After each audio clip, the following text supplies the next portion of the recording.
Guys good morning. সকালবেলা ঘুমের থেকে উঠতে দিয়ে সূর্য মামা সেট থেকে সকাল বাইরের দেহ এতটুক রৌদ্র ফালাইছে, মানে সকাল সকালে মাথা নষ্ট কিতা কইতাম। তো ব্রাশ করে লই বয়ে থেকে লাভ নেই, পেটে অনেক ক্ষুধা লাগছে। তো ব্রাশ করতেছি, রৌদ্র তো আমার কিছুই ছাড়তেছে না। দেখো না তোমরা একটু রৌদ্র দিই যেমন লাগে বউ বাদ দিছে না, তার লিগা বাইরে গেছে সেট করে আমরা উপরে সেটটা যাচ্ছে, মাথা নষ্ট। তাড়াতাড়ি ব্রাশটা করে সেরা জায়গা, এর অনেক ক্ষুধা লাগছে। ব্রাশ করে এই সেরা একটু মোবাইল ডালে বসছিলাম, তো দেখিতে টাইমের দিকে যাই, দিতে কয়টা বেজে গেছে বললে আর কিতা কমো। তো এইদিকে 10টা বেজে যেতেছে, তো আমি তাড়াতাড়ি একটু ভাতটা খাইলে প্রচণ্ড ক্ষুধা লাগছে। চলো ভাত খাই, সেরা আবার একটু কাজ আছে। ভাত খাইতাম আইসি, এদিকে মা বাইরে দিয়ে গেছে গা, মা আবার অফিসে যাইতেছে, তো এদিকে সব মাস্টার দিয়ে বাইরে দিয়ে গেছে গা। তখন বইয়া থেকে তো লাভ নাই, খাইলে তাড়াতাড়ি গাইজ খাওয়ান খাইয়ে এসে একটু রেস্ট করে ওখানে ওই কালো প্যাকেটটার ভিতরে কিটা ছিল এটা দেখানো। চলো গাইজ এদিকে গ্লাভস পরে লাইছি, তো গ্লাভস পরে সেটা দেখাতেছি। কালো প্যাকেটটা ধরানোর লিগে গ্লাভস কেটে উঠতেছি। মেন কথা আছে এটার ভিতরে আছে লাল পটাশ, মানে গাছের লিগে খাওয়ানো আর কি।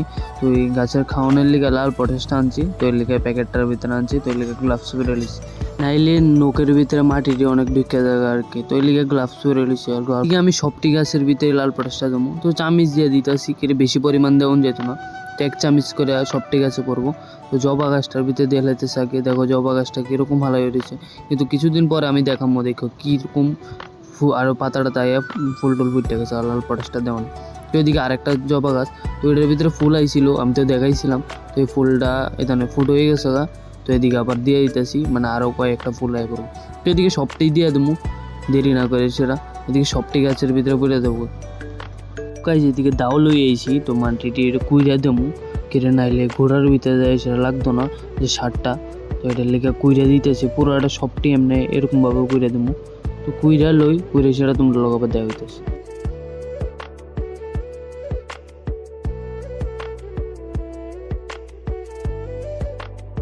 এই যে এদিকে সবটি গাছ করানো হয়ে গেছে আমার, তখন এটার ভিতরে বিকালবেলা জল দিয়ে দেবো, বাসের দূরে আর কোনো কিছু নাই। তখন পুরো বইরে উঠে গেছি স্নান করতাম যাবো, স্নান করে এসে আবার দেখো দিতেছে। তো বিকালবেলা একটু স্নান টান করে এসে ফ্রেশ হয়ে হাঁটতাম, বাইরে হইলাম, বিকালের পরিবেশ দেখতাম বললাম। তো আবার কালকের ব্লগে দেখা হতেছে তোমরা লগে। আজকে লেগে ভাই ভাই, আর যারা যারা আমার সাবস্ক্রাইব করছো না ইউটিউবে, তাড়াতাড়ি সাবস্ক্রাইব করে দাও। আর ফেসবুকে ফলো করছো না, তাড়াতাড়ি করে দাও, তাড়াতাড়ি।